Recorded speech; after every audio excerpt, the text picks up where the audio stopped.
আজি মই 7 মহীয়া গৰ্ভৱতী হোৱাৰ বাবে মোৰ স্বামীৰ সৈতে সহবাস কৰিবলৈ একমত নোহোৱাত মোৰ স্বামী বিকিয়ে মোক বিছনাৰ পৰা গতিয়াই দিলে।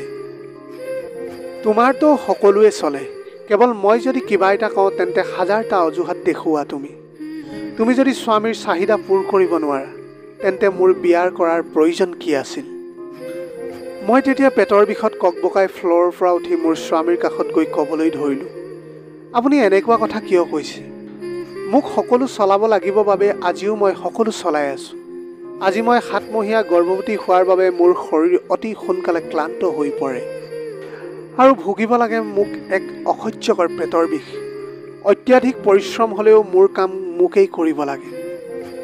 ইয়াৰ উপৰিও আপুনি জানেই যে ডাক্তৰে আমাক এই কেইমাহ শাৰীৰিক সম্পৰ্ক কৰিবলৈ নিষেধ কৰিছে।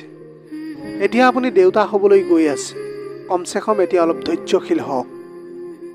এইবিলাক কথা যেতিয়া মই কৈ আছোঁ তেতিয়া মোৰ স্বামীৰে জোৰেৰে ক'বলৈ ধৰিলে, তোমাৰ লেকচাৰ বন্ধ কৰা মনিকা, মাথো অসহ্যকৰ কথা কোৱা তুমি। পৃথিৱীৰ সকলো কাম যেন তুমি অকলেই কৰা, অথচ গোটেই দিনটো ঘৰত বহি শুই কটাই দিয়া। স্বামীৰ এনে কথাৰ প্ৰত্যুত্তৰ দিব নোৱাৰি মই অসহায়ভাৱে মিচিকীয়া হাঁহি এটা মাৰি বিচনাত বাগৰিলোঁ। মই গৰ্ভৱতী হোৱা স্বত্তেও ঘৰ চাফা কৰাৰ পৰা আৰম্ভ কৰি গধুৰ কাপোৰ কানি ধোৱালৈকে সকলো কাম মই কৰোঁ। নিয়তিৰ কি পৰিহাস, দিনটোৰ অন্তত শাহুমাৰো থাকে হাজাৰটাৰ অভিযোগ, কিন্তু দেউতাৰ ঘৰত মই এগৰাকী আলাসৰ লাৰুৰ নিচিনা আছিলোঁ। কিবা এটা কাম কৰিব বিচাৰিলে মায়ে কৈছিল, তই এইবোৰ কৰিব নালাগে, যাক কিতাপ লৈ বহ। মাক দেউতাকৰ কথা অমান্য কৰি মোৰ প্ৰেমিক বিকিৰ সৈতে মই বিবাহপাশত আবদ্ধ হ'লোঁ। সময়ৰ সোঁতত বিকিৰ সেই আগৰ প্ৰেম কেতিয়াবাই বিলীন হৈ গৈছে। তেওঁ সকলোৰে দৰে মোৰ কামত কৈফত বিচাৰে। এইবিলাক কথা ভাবোঁতে ভাবোঁতে চকুৰে দুটোপালমান চকুলো নিগৰি আহিল। দিনটোত অত্যাধিক পৰিশ্ৰম কৰাৰ ফলত গোটেই ৰাতি কঁকালৰ বিষত ইফাল সিফাল কৰি আছোঁ আৰু আনফালে মোৰ স্বামীয়ে নাক বজাই শুই আছে। ৰাতিপুৱা 7মান বজাত বিকিৰ গৰ্জনত সাৰ পালোঁ। বিচনাত শুই থকা অৱস্থাতে তেওঁ মোক আকৌ এটা প্ৰচণ্ড জোৰেৰে লাঠি মাৰিলে। তুমি এতিয়াও শুই আছা মনিকা? মই অফিচলৈ যাম, মোৰ ব্ৰেকফাষ্ট ক'ত? নে এইটো ডাক্তৰে দিবলৈ নিষেধ কৰিছে? মই খৰধৰকৈ উঠি বহিলোঁ আৰু অপৰাধীৰ দৰে মোৰ তলমুৱা কৈ ৰ'লোঁ। চৰি, মই গোটেই ৰাতি কঁকালৰ বিষত টোপনি যাব পৰা নাছিলোঁ আৰু শেষ ৰাতি কেতিয়া টোপনি আহিছিল গমেই নাপালোঁ। ইমান দেৰি হৈছে, মই লক্ষ্যই কৰা নাছিলোঁ। আপুনি অলপ সময় ৰ'ব, মই কিবা এটা বনাই দিওঁ। হ'ব, এতিয়া আৰু প্ৰয়োজন নাই। তুমি টোপনি যোৱা আৰু উঠিব নালাগে। বিকি আৰু ৰৈ নাথাকিল, খং দেখুৱাই একো নাখাই গুচি গ'ল। এই সকলোবোৰ কথা শাহুমাই কাষৰ ৰুমটোৰ পৰা শুনি আছিল।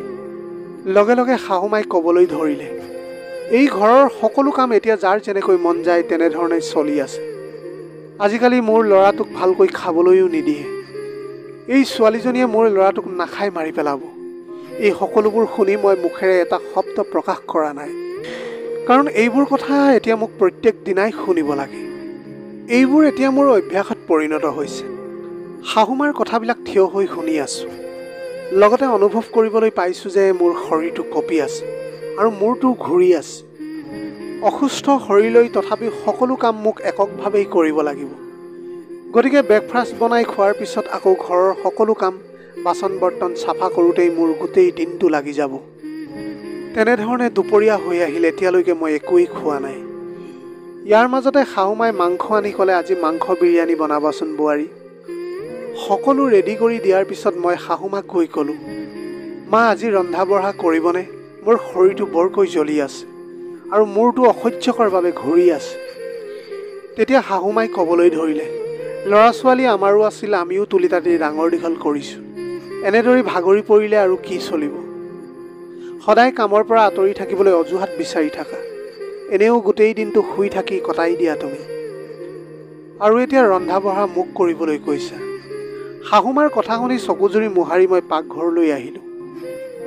আজি মোৰ মালৈ বৰ মনত পৰিছে। সঁচাকৈ মা, তোমাৰ দৰে মোক কোনেও ভাল নাপায়, কোনেও মোক তোমাৰ দৰে যত্ন নকৰে।